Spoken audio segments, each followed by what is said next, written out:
I like cappuccino and fish fresh from the sea. Chips from the casino, I'll wager won't be free. Oh. So welcome to Match Day. You're watching the football referee with myself, Emmy Hikins, and me, Trevor Gear. Yeah, so welcome to the football referee. So Trevor, the FA Cup. Let's face it. I mean, is Femi going to join us today?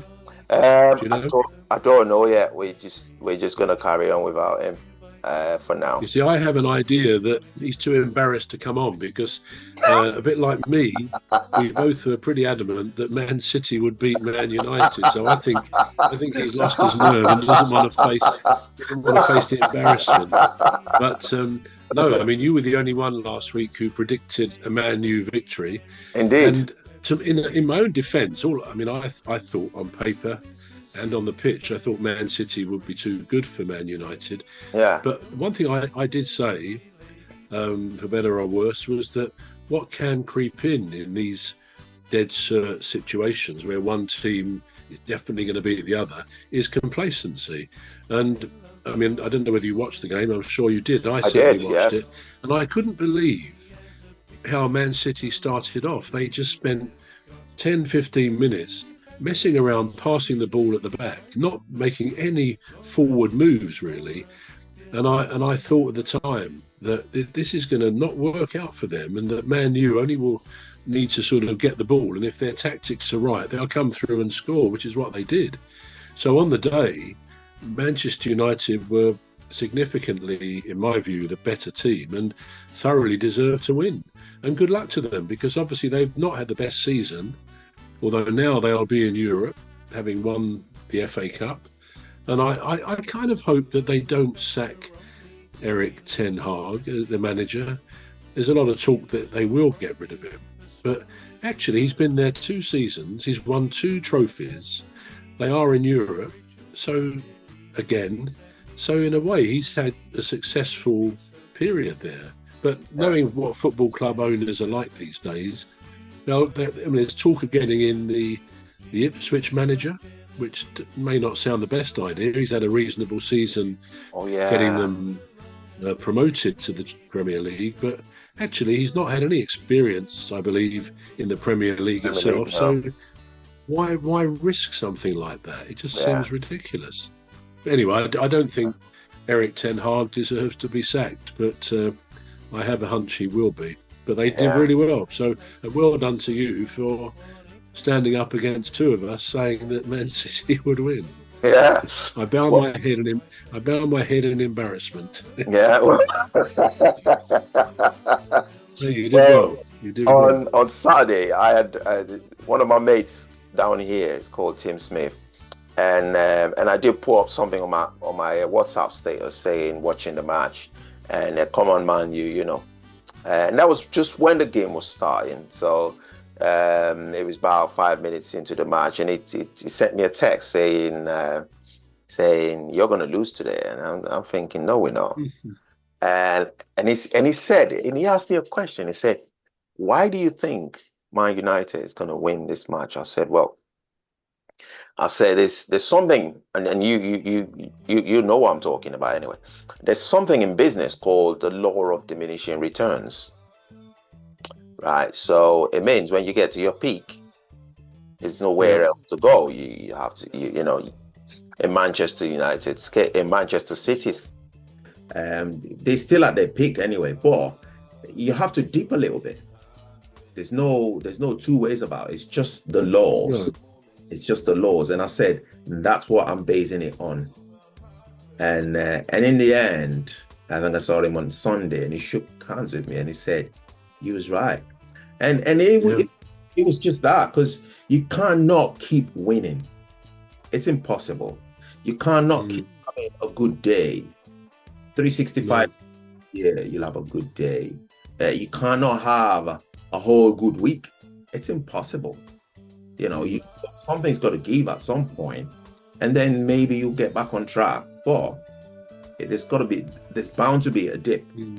and that's what I was banking on, and I was right, and it just shows you in life, don't it?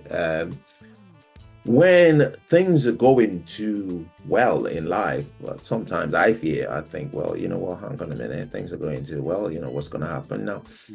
Something happens and it comes in threes, but that's for another show anyway. Probably the alien spaceship. But even there, we say things go in threes. Why do we say that? Yeah, why do we say that? Yeah. Why do we say that? Yeah. Why? I don't know. I just think when things wants to go wrong, it really does go wrong, and you know, it's just one thing after the other, and you just know it, you feel it. Yeah. Well, they call it Murphy's Law, don't they? Where I think Murphy's Law says, it's a bit miserable and negative, but it says what can go wrong will go wrong. And it's a bit like we were saying, that things with very unlikely chances of happening do happen because of the sheer volume of things around that particular thing that are happening. So, yeah, things do go wrong. I mean, that's the reality. If we think back to the nuclear disaster in Chernobyl, in Russia, wasn't it? And that's still uninhabitable completely, that place where it happened. So, yeah, what can go wrong will go wrong. And sometimes I guess it seems like it's in threes. But again, as humans, we tend to look for things that link up so that we can say, yeah, there's something funny going on here. That's part of our nature. I think that's why conspiracy theories are really quite popular. And maybe deep down, we all like to think of there being something ulterior that's happening and we're not being told about it. And undoubtedly, sometimes that is the case. When a lot of people think, I know we're going off topic here, but just briefly to say, a lot of people think, for example, that Princess Diana was murdered. Yeah. And who knows? She could, as far as I'm concerned, she might have been, because it did seem very strange. But anyway, that's going off of our football topic, isn't it? As I say, but I think, again, Man City, I think it is to do with what I said. As you say, people can't go on winning all the time. There has to be dips. It's cyclical. But I think another word for what happened on Saturday was complacency.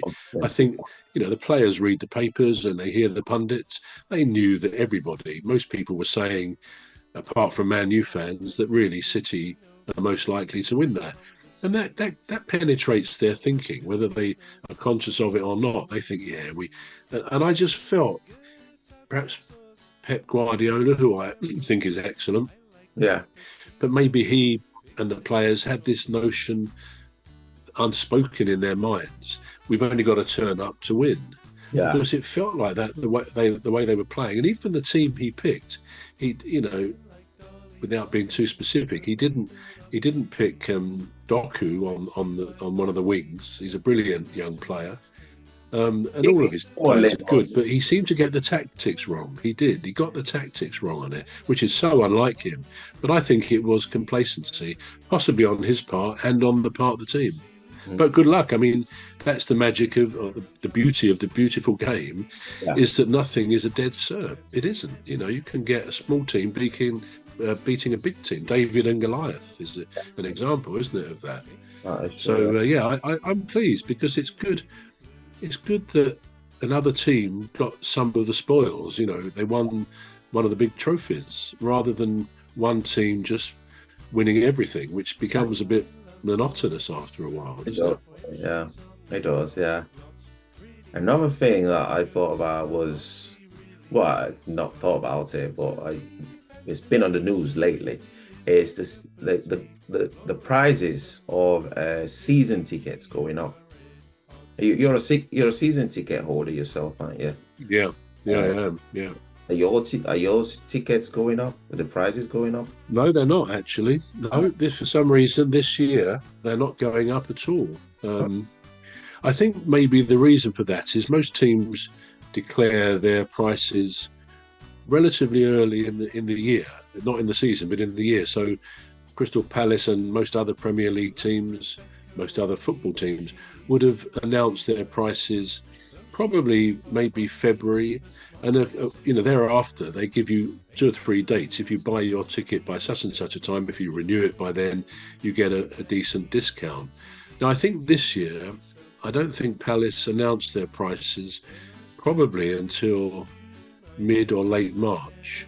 And I think the reason for that is that there was a possibility, possibly unlikely, but Palace could have got into the relegation zone quite easily, while Roy Hodgson, good manager, but I don't think perhaps it was the best choice to bring him back this season.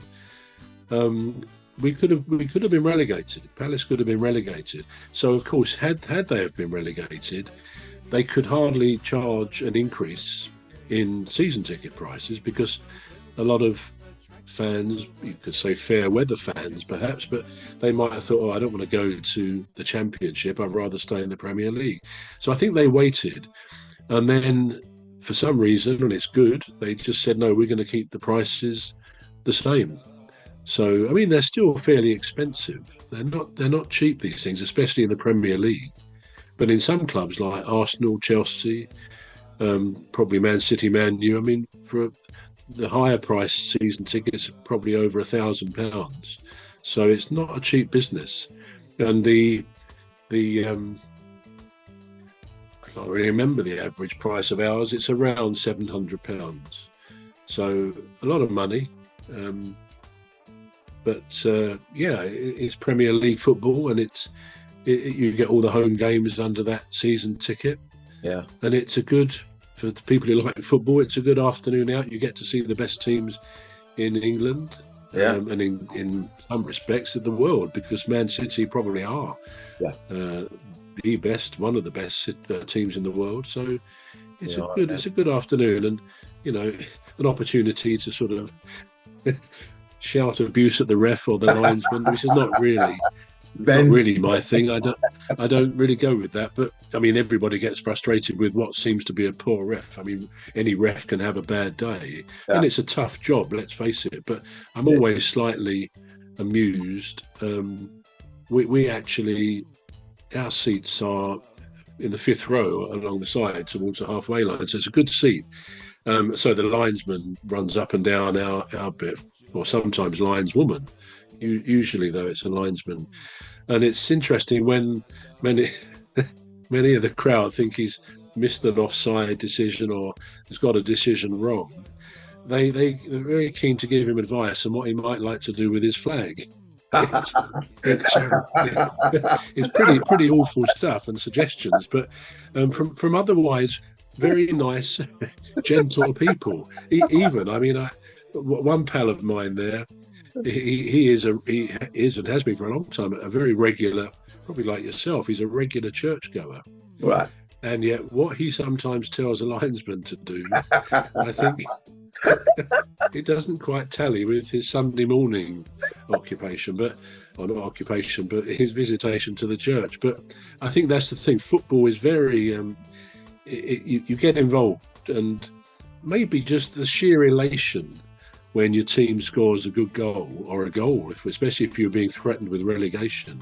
The sheer elation is something that is probably worth a bottle of medicine, because you just, in that moment of joy, that what a goal they just scored, it just seems to let lots of, if there's any stress in your system, it comes out. So I'm a great believer in it. A bit like laughing, isn't it? If you really have a great laugh sometimes, it seems to make you feel better. I think it releases endorphins and things like that into the body. It does. But I recommend football supporting for anybody who just enjoys the game and enjoys watching very good footballers. So it's good. I'd recommend it as well. I love football. It's a beautiful game. It is a beautiful game. Yeah, it is.